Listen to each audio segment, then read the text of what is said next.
The rain fell in sheets that night, turning the city streets into rivers of reflected neon. I shouldn't have been alive to see the morning. That's what the doctors told me later. If he hadn't been there, this stranger with tired eyes and a child's drawing folded in his pocket, I wouldn't be here telling you this story. If you've ever wondered if angels walk among us, stay with me. Like and subscribe if my story touches something in you, because I've spent 5 years searching for the man who disappeared into the storm after saving my life, and I won't stop until I find him. And my name is Eliza Chin, and this is the story of how I almost died on my 27th birthday, how a single father I never knew saved me, and how finding him became the purpose that saved me again. Was working late that night at the downtown library.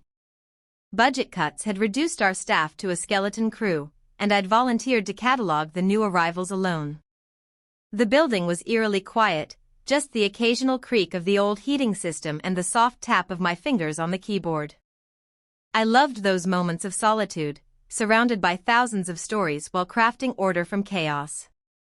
By the time I finished, it was nearly midnight.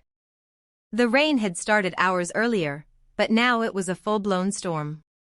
Lightning cracked across the sky as I locked the library doors, illuminating the empty street. I pulled my thin jacket tighter and started the 6-block walk to the bus stop, cursing myself for not checking the weather forecast. 3 blocks in, I felt it, a strange tightness in my chest that I tried to dismiss as anxiety about the storm.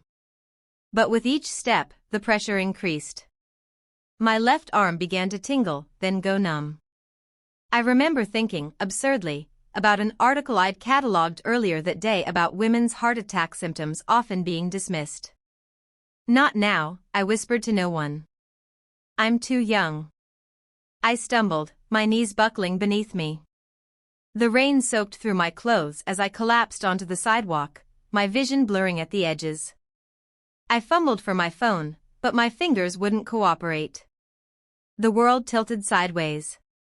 I was dying alone on an empty street, and no one would find me until morning. That's when I saw him, a figure running toward me through the downpour. He knelt beside me, his face coming into focus. Mid-30s, with dark hair plastered to his forehead and worry lines etched around his eyes.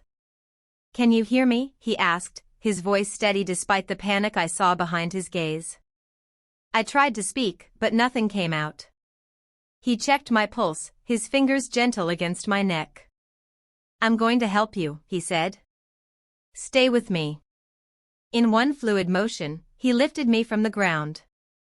I remember being surprised by his strength. I'm not a small woman, and by the faint scent of crayons and peanut butter that clung to his soaked sweater. He carried me through the storm, speaking constantly in a low, reassuring voice. "My daughter had a dance recital today," he told me as we moved through the rain. "She's 6. Played a sunflower. Kept forgetting to smile until she saw me in the audience." He shared these intimate details of his life as if they could anchor me to this world. And somehow, they did. I later learned he ran 4 blocks with me in his arms to reach the emergency room entrance of Mercy Hospital. The security footage shows him bursting through the doors, shouting for help.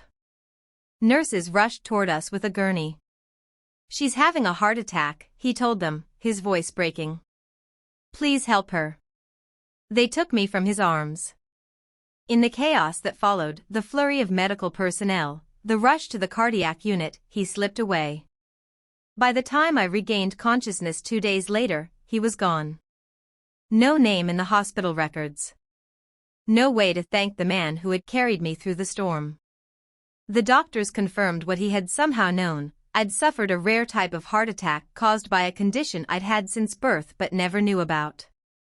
Without his intervention, I would have died on that rain-soaked sidewalk.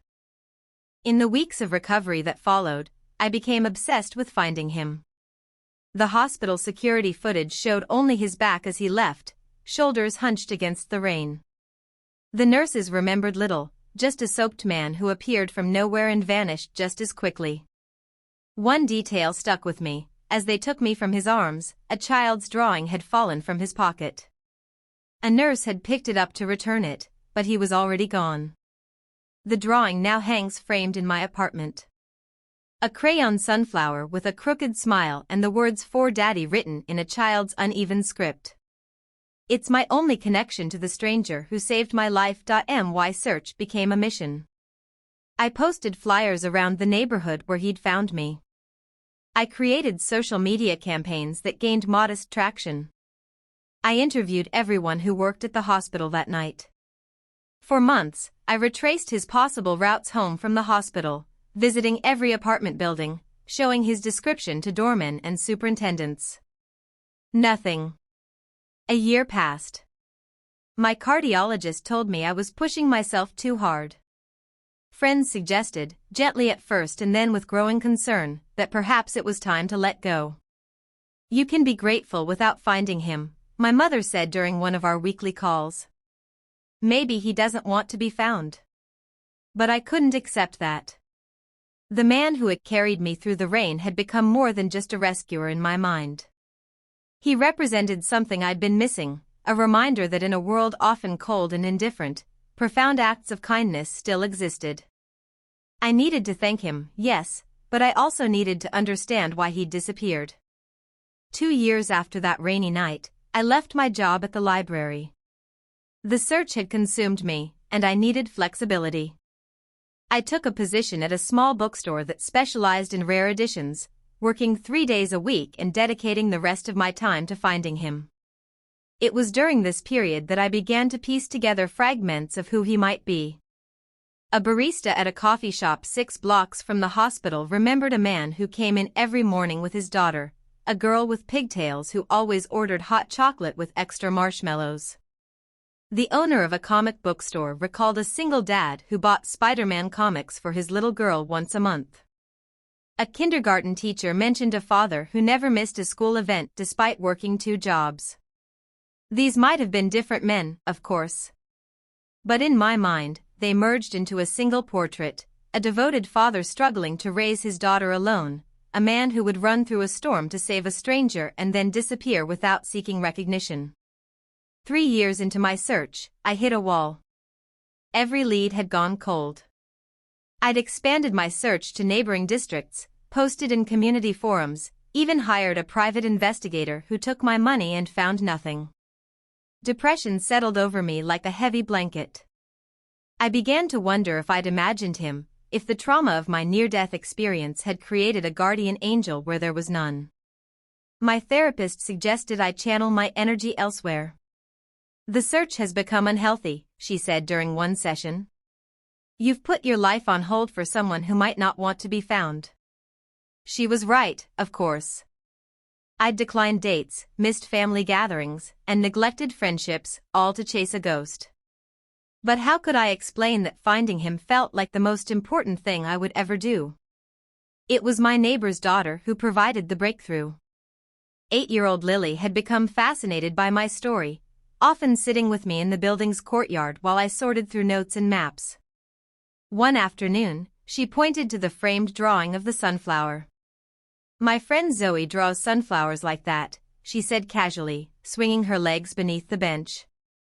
"Her dad puts them all over their apartment." My heart stuttered. "Zoe? Do you know her last name?" Lily shrugged. "She's in my dance class. Miss Patty's School of Dance on Maple Street." I was at the dance studio the next morning when it opened. The receptionist was understandably wary of a stranger asking about a student, but when I explained my story, showing her the newspaper article about my search that had run in the local paper, her expression softened. "Zoe Miller," she said. "Her father's name is David. Single dad, works as an EMT and nights at the community college teaching first aid courses." She hesitated. "He's very private. Devoted to Zoe. I'm not sure I should give you his address." I understood her caution. "Could you give him my contact information instead? Let him decide if he wants to reach out." She agreed, and I left my details, along with a note explaining who I was. Then I waited, hope and anxiety battling within me. A week passed with no word. Then another. I began to accept that perhaps he didn't want to be found, that his act of heroism was something he preferred to leave in the past. Then, on a Sunday afternoon as I was shelving books at the store, the bell above the door chimed. I looked up to see a man and a little girl standing in the entrance. The girl clutched a sunflower drawing in her hand. The man's eyes, those same tired, kind eyes I remembered through the haze of pain, met mine. "You've been looking for me," he said simply. David Miller had saved my life and walked away because that's what he always did. As an EMT, he'd rescued countless people, never staying to receive thanks or recognition. The night he found me, he'd been walking home from his daughter's dance recital, taking a shortcut despite the storm because he needed to relieve the babysitter.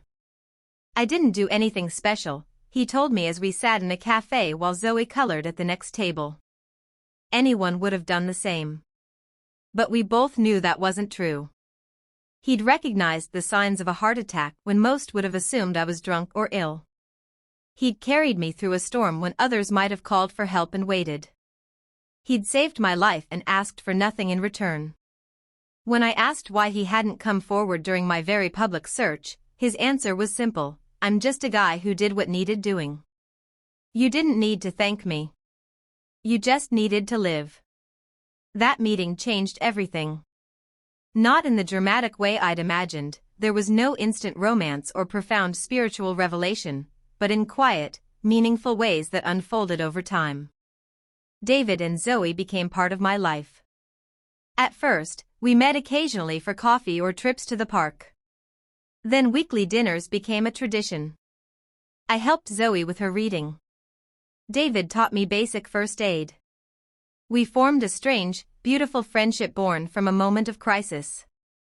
A year after finding him, I started a foundation that provides CPR and emergency response training in underserved communities. David became our lead instructor. Together, we've trained thousands of people to recognize the signs of heart attacks and other medical emergencies.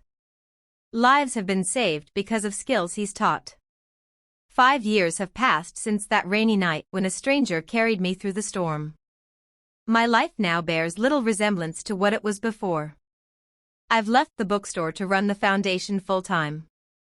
David and I have developed a relationship that defies simple categorization, deeper than friendship, built on a connection forged in a moment when my life literally rested in his hands.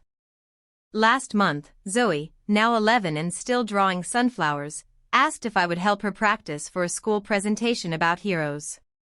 "I'm talking about my dad," she told me, "and how he saved you." As she rehearsed her speech in my living room, David watched with embarrassment and pride warring on his face. When she finished, he hugged her tightly. "I'm no hero, Sunflower," he whispered into her hair. "But he is. Not because he saved my life, though I'll be forever grateful for that. He's a hero because of how he lives each day, with quiet integrity, showing up for his daughter, his patients, his students, and now, somehow, for me." We don't always recognize the moments that will change our lives until we look back on them. A single father running through the rain. A stranger collapsing on a sidewalk. 2 lives intersecting for mere minutes, then separating, only to find their way back to each other years later. If there's a lesson in my story, perhaps it's this: sometimes the people who change our lives the most are those who expect nothing in return. And sometimes, the search for gratitude leads to something far more valuable: a new purpose, a found family, a second chance. I still have the heart condition that nearly killed me that night. I take medication daily and visit my cardiologist regularly. But I've never felt more alive. Every heartbeat is a reminder of the night a single father saved my life and walked away without a trace, only to be found when the time was right. If this story has touched you, please like and subscribe. Share it with someone who needs a reminder that kindness still exists in this world. And if you're ever in a position to help someone in need, remember David Miller, not because he did something extraordinary, but because he didn't think twice about doing what was right. Sometimes, the most heroic acts are the ones performed without an audience. Sometimes, the most important connections are formed in our darkest moments.